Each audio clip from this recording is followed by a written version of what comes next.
Hello friends, my name is Rashika Bhati and my topic is explore the role of isolating mechanism in the process of speciation.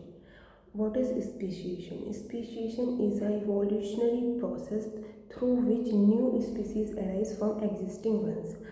कि नई species का बनना pre existing one से इस process को हम speciation कहते हैं। इसके की स्पीसीएशन के की कंपोनेंट्स होते हैं आइसोलेटिंग मैकेनिज़्म जो जीन फ्लो को रोकते हैं पॉपुलेशन के बीच में और उनको जेनेटिकली डाइवर्सली अलाउ करते रहते हैं ओवर टाइम। अर्ली स्टेज जो होती है स्पीशीएशन की वो उसमें आइसोलेटिंग मैकेनिज़्म जो है बहुत ही वीक होता है, लेकिन डाइवर्जेंस कंटिन्यू होता रहता है तो बहुत ही ज़्यादा स्ट्रॉन्गर और रिप्रोडक्टिव होता है। अब हम बात करें टाइप्स ऑफ स्पेशिएशन की, उसमें है एलोपैट्रिक स्पेशिएशन, सिम्पैट्रिक स्पेशिएशन और पैरापैट्रिक स्पेशिएशन। एलोपैट्रिक स्पेशिएशन होता है ज्योग्राफिकली आइसोलेटिंग, जैसे फिजिकल बैरियर्स आते हैं, माउंटेन, रिवर, ये सेपरेट करते हैं पॉपुलेशन को। ये इवॉल्व होते इंडिपेंडेंटली। आइसोलेटिंग मैकेनिज़्म होता रहता है। आइसोलेशन जो है इसमें कंप्लीट होता है और जो अगर बैरियर्स को रिमूव कर दे तो स्पीसीज़ जो है वो इंटरब्रीड नहीं कर पाते।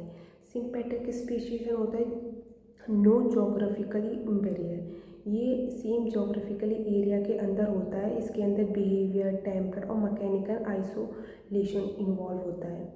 ये कॉमन होता है इकोलॉजिकली नीचेस में और या फिर पॉलीपेप्टाइड हो पॉलीप्लॉइडी होती है प्लांट्स के अंदर, उनके अंदर। पैरापैट्रिक स्पेशिएशन होता है एडजेसेंट पॉपुलेशन के evolve into distinct species. Limited gene flow होता है और ड्राइवन होता है इन्वायरमेंट डिफरेंस से और सिलेक्शन प्रेशर से। आइसोलेटिंग मैकेनिज़्म जो है ये अराइज होता है may arise due to adaptation to different environments.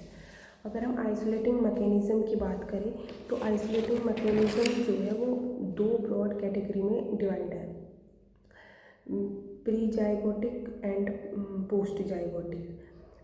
Pre zygotic isolation में होता है बिफोर फर्टिलाइजेशन, तो ये बैरियर जो है वो इंडिविजुअल को प्रिवेंट करती है डिफरेंट पॉपुलेशन को मीटिंग करने से और सक्सेसफुली फॉर्मिंग करती है zygote.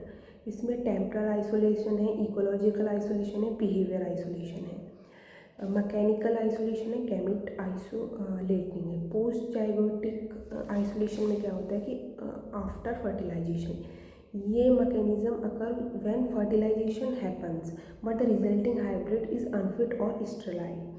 Hybrid inviability, hybrid sterility, hybrid breakdown, ये होता है पोस्ट जाइगोटिक आइसोलेटिंग में। और अगर हम आइसोलेटिंग मैकेनिज़्म की इम्पोर्टेंस की बात करें स्पेशिएशन में तो ये they block gene flow between diverging populations, align करते जेनेटिकली डिफरेंसेस टू एक्यूमुलेट।